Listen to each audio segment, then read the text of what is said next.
Chapter 4 of The Jungle Book by Rudyard Kipling. Kaa's Hunting, Part 2. In the cold lairs, the Monkey People were not thinking of Mowgli's friends at all.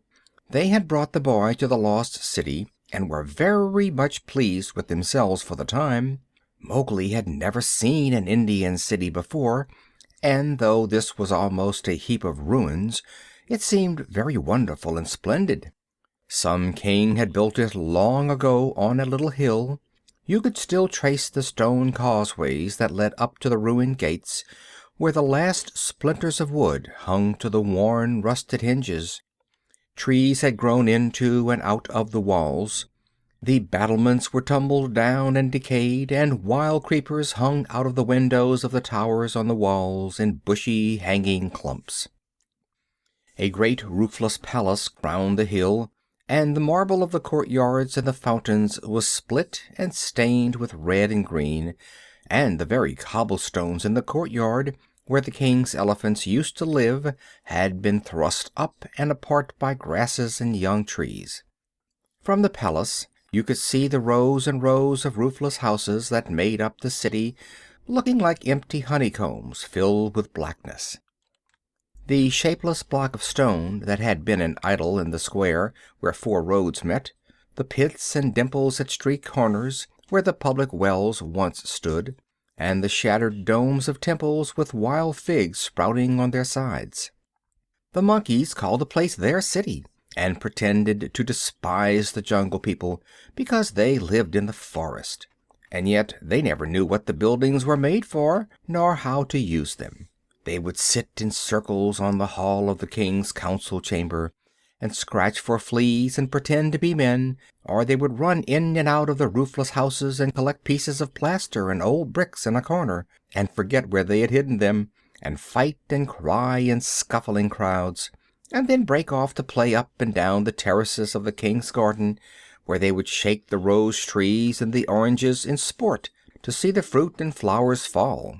They explored all the passages and dark tunnels in the palace, and the hundreds of little dark rooms, but they never remembered what they had seen and what they had not, and so drifted about in ones and twos or crowds, telling each other that they were doing as men did. They drank at the tanks and made the water all muddy, and then they fought over it, and then they would all rush together in mobs and shout, "There is no one in the jungle so wise and good and clever and strong and gentle as the Bandar log." Then all would begin again till they grew tired of the city and went back to the treetops, hoping the Jungle People would notice them. Mowgli, who had been trained under the law of the jungle, did not like or understand this kind of life. The monkeys dragged him into the cold lairs late in the afternoon, and instead of going to sleep, as Mowgli would have done after a long journey, they joined hands and danced about and sang their foolish songs. One of the monkeys made a speech and told his companions that Mowgli's capture marked a new thing in the history of the Bandar log, for Mowgli was going to show them how to weave sticks and canes together as a protection against rain and cold.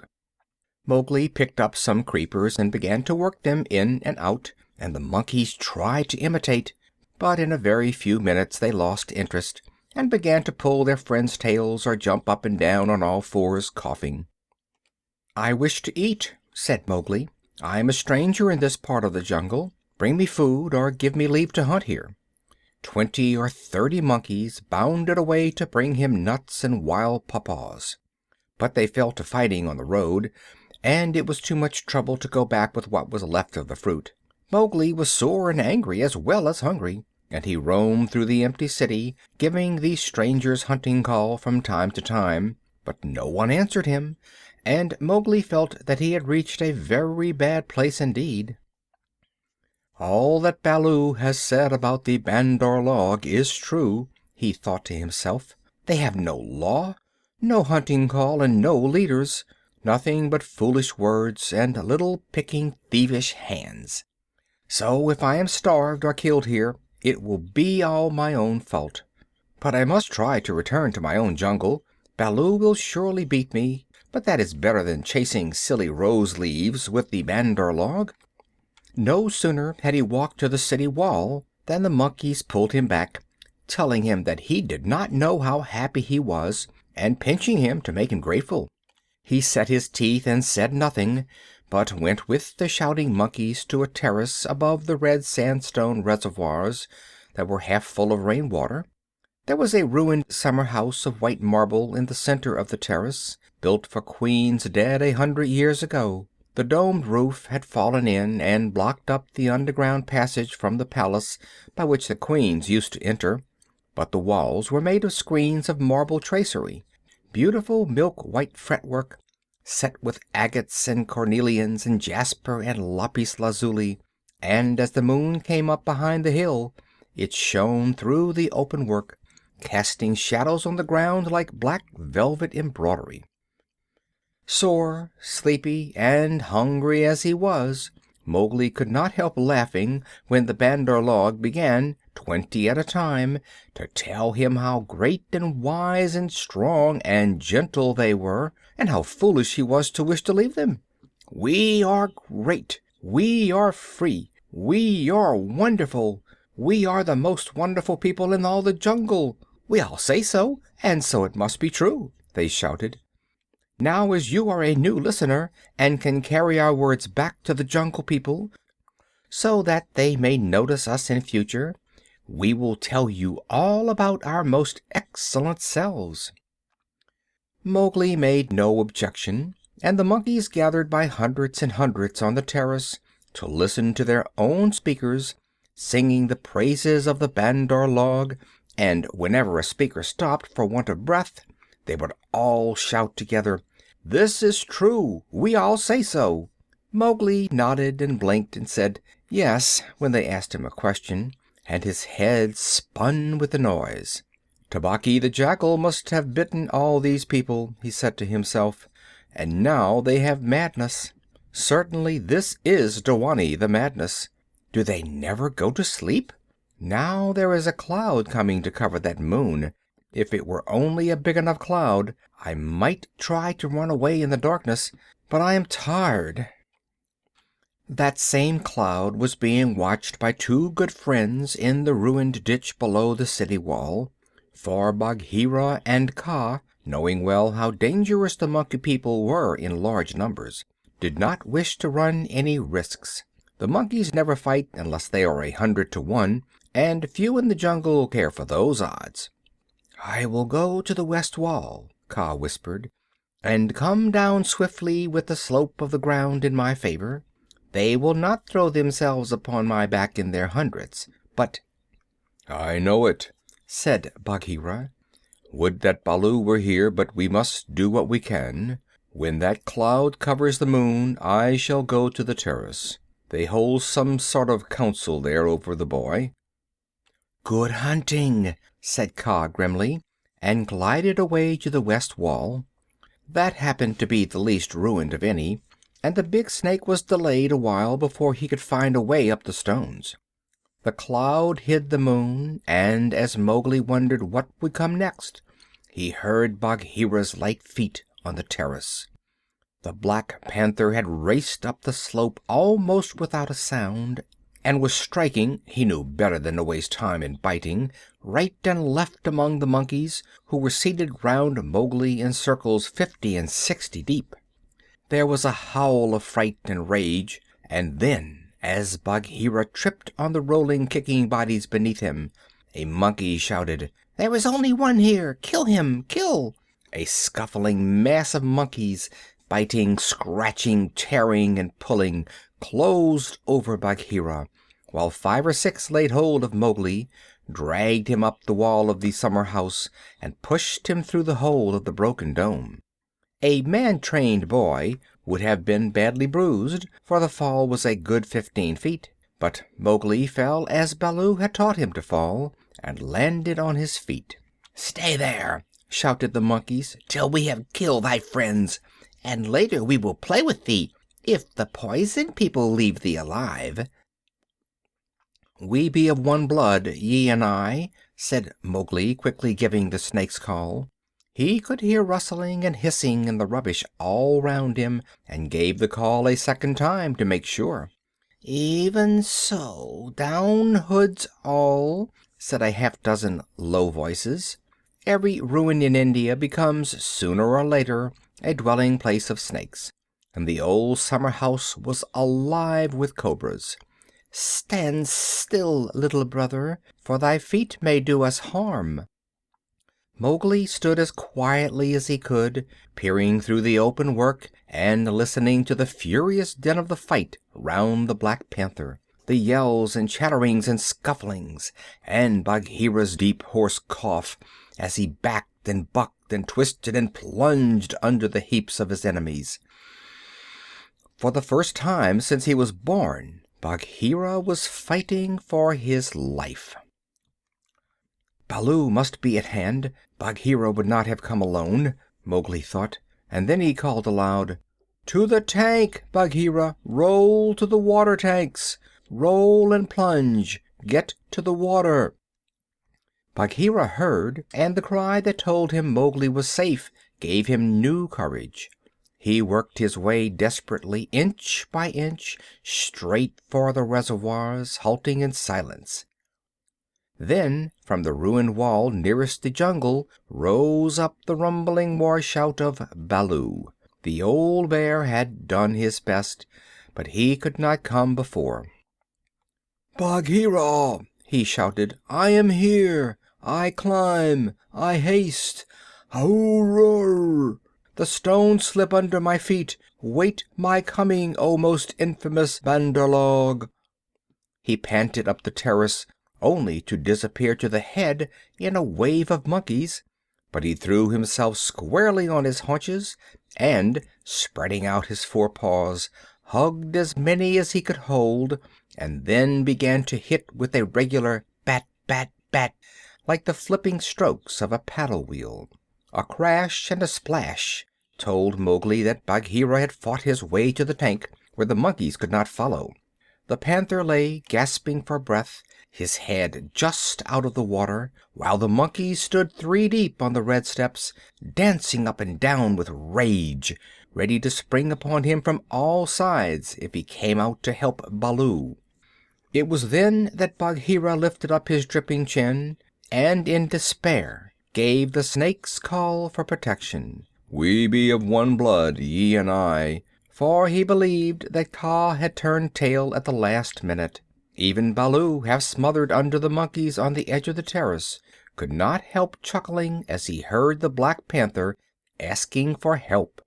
Kaa had only just worked his way over the west wall, landing with a wrench that dislodged a coping stone into the ditch. He had no intention of losing any advantage of the ground, and coiled and uncoiled himself once or twice to be sure that every foot of his long body was in working order.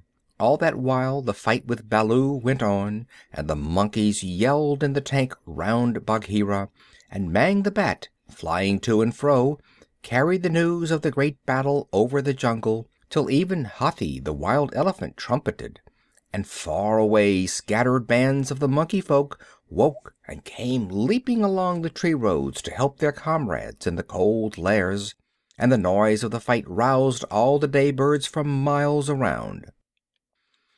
Then Kaa came straight, quickly and anxious to kill. The fighting strength of a python is in the driving blow of his head, backed by all the strength and weight of his body. If you can imagine a lance or a battering ram, or a hammer weighing nearly half a ton, driven by a cool, quiet mind living in the middle of it, you can roughly imagine what Kaa was like when he fought. A python 4 or 5 feet long can knock a man down if he hits him fairly in the chest, and Kaa was 30 feet long, as you know.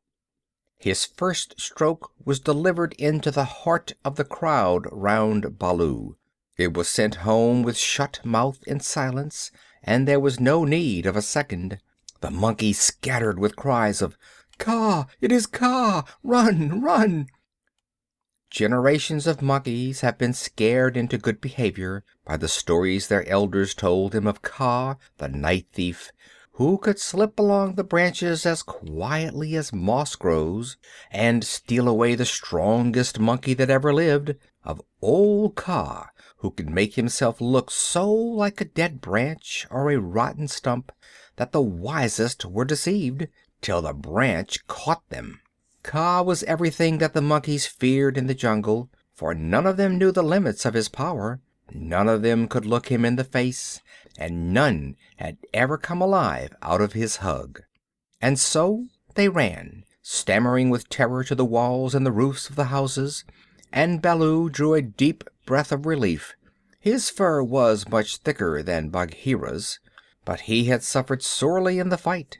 Then Kaa opened his mouth for the first time, and spoke one long hissing word, and the far-away monkeys, hurrying to the defense of the cold lairs, stayed where they were, cowering, till the loaded branches bent and crackled under them. The monkeys on the walls and the empty houses stopped their cries, and in the stillness that fell upon the city Mowgli heard Bagheera shaking his wet sides as he came from the tank. Then the clamor broke out again. The monkeys leaped higher up the walls. They clung around the necks of the big stone idols and shrieked as they skipped along the battlements, while Mowgli, dancing in the summer house, put his eye to the screenwork and hooted owl fashion between his front teeth to show his derision and contempt. "Get the man cub out of that trap. I can do no more," Bagheera gasped. "Let us take the man cub and go. They may attack again." "They will not move till I order them. Stay you so!" Kaa hissed, and the city was silent once more. "I could not come before, brother, but I think I heard thee call." This was to Bagheera. I may have cried out in the battle," Bagheera answered. "Baloo, art thou hurt?" "I am not sure they did not pull me into 100 little bearlings," said Baloo gravely, shaking one leg after the other. "Oh, I am sore. Kaa, we owe thee, I think, our lives, Bagheera and I." "No matter. Where is the manling?" "Here, in a trap. I cannot climb out," cried Mowgli. The curve of the broken dome was above his head. "Take him away. He dances like Mao the peacock. He will crush our young," said the cobras inside. "Ha!" said Kaa with a chuckle. "He has friends everywhere, this manling. Stand back, manling, and hide you, O poison people. I break down the wall." Kaa looked carefully till he found a discolored crack in the marble tracery showing a weak spot, made 2 or 3 light taps with his head to get the distance, and then, lifting up 6 feet of his body clear of the ground, sent home half a dozen full-power smashing blows, nose first. The screen-work broke and fell away in a cloud of dust and rubbish, and Mowgli leaped through the opening and flung himself between Baloo and Bagheera, an arm around each big neck. "Art thou hurt?" said Baloo, hugging him softly. "I am sore, hungry, and not a little bruised. But oh, they have handled ye grievously, my brothers. Ye bleed." "Others also," said Bagheera, licking his lips and looking at the monkey dead on the terrace and round the tank. It is nothing, if thou art safe, oh, my pride of all little frogs," whimpered Baloo. "Of that we shall judge later," said Bagheera in a dry voice that Mowgli did not at all like. "But here is Kaa, to whom we owe the battle, and thou owest thy life. Thank him according to our customs, Mowgli." Mowgli turned and saw the great python's head swaying a foot above his own. "So this is the manling," said Kaa. "Very soft is his skin, and he is not unlike the Bandar log. Have a care, manling, that I do not mistake thee for a monkey some twilight when I have newly changed my coat." "We be one blood, thou and I," Mowgli answered. "I take my life from thee tonight. My kill shall be thy kill if ever thou art hungry, O Kaa." "All thanks, little brother," said Kaa, though his eyes twinkled. "And what may so bold a hunter kill? I ask that I may follow when next he goes abroad." "I kill nothing, I am too little, but I drive goats toward such as can use them. When thou art empty, come to me, and see if I speak the truth. I have some skill in these," he held out his hands, "and if ever thou art in a trap, I may pay the debt which I owe to thee, to Bagheera, and to Baloo here. Good hunting to ye all, my masters." "Well said," growled Baloo, for Mowgli had returned thanks very prettily. The Python dropped his head lightly for a minute on Mowgli's shoulder. "A brave heart and a courteous tongue," said he.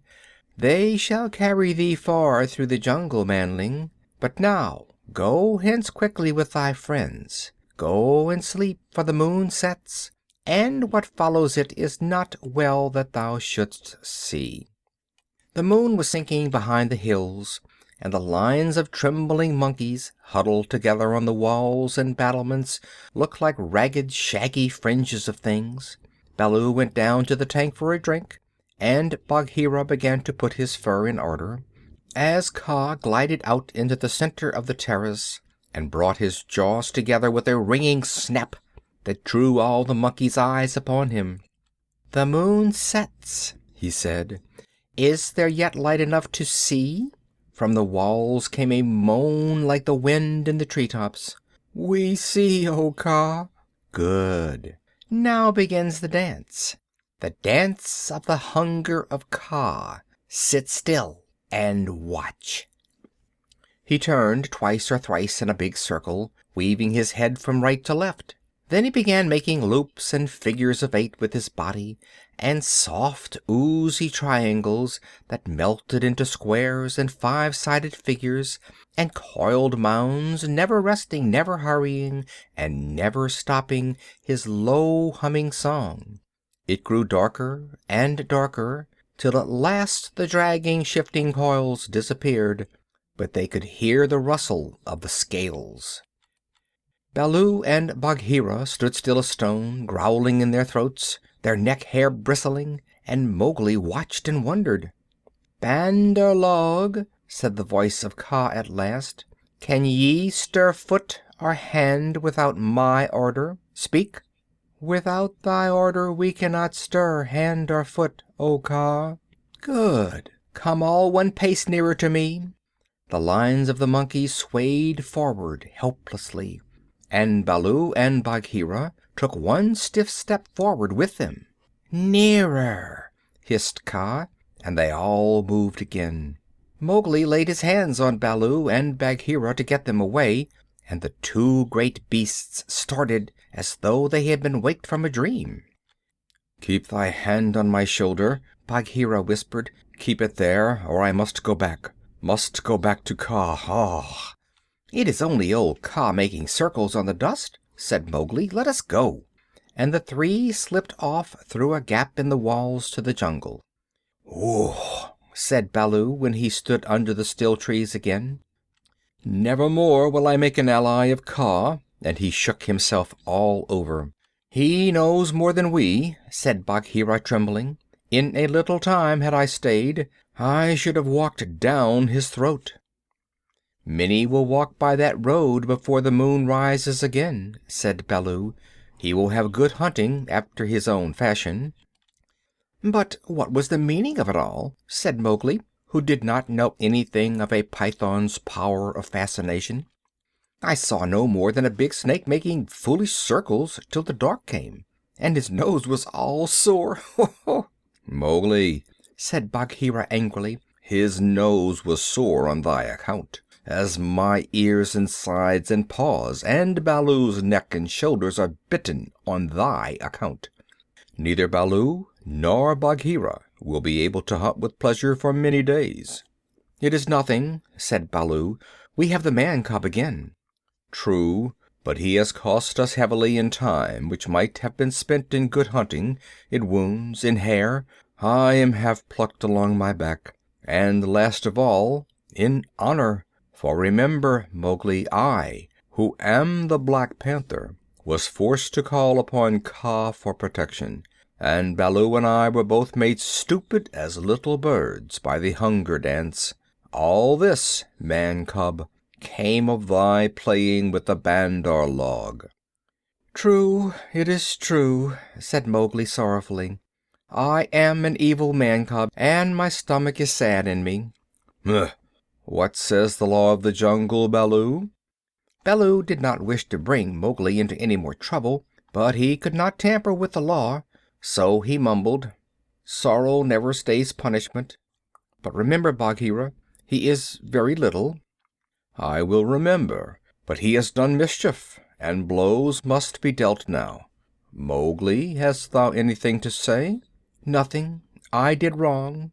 Baloo and thou are wounded. It is just." Bagheera gave him half a dozen love taps from a panther's point of view. They would hardly have waked one of his own cubs, but for a 7-year-old boy they amounted to as severe a beating as you could wish to avoid.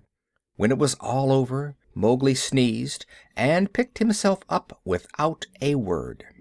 "Now," said Bagheera, "jump on my back, little brother, and we will go home." One of the beauties of jungle law is that punishment settles all scores. There is no nagging afterward. Mowgli laid his head down on Bagheera's back and slept so deeply that he never waked when he was put down in the home cave. Road Song of the Bandar Log. Here we go in a flung festoon, halfway up to the jealous moon. Don't you envy our pranceful bands? Don't you wish you had extra hands? Wouldn't you like if your tails were so curved in the shape of a Cupid's bow? Now you're angry, but never mind, brother, thy tail hangs down behind. Here we sit in a branchy row, thinking of beautiful things we know, dreaming of deeds that we meant to do, all complete in a minute or two, something noble and wise and good, done by merely wishing we could. We've forgotten, but never mind, brother, thy tail hangs down behind. All the talk we ever have heard, uttered by bat or beast or bird, hide or fin or scale or feather, jabber it quickly and all together. Excellent, wonderful, once again. Now we are talking just like men. Let's pretend we are, never mind, brother, thy tail hangs down behind. This is the way of the monkey kind. Then join our leaping lines that scumfish through the pines, that rocket by where light and high the wild grape swings, by the rubbish in our wake, and the noble noise we make. Be sure, we're going to do some splendid things. End of Road Song of the Bandar Log. End of Part 2 of Kaa's Hunting.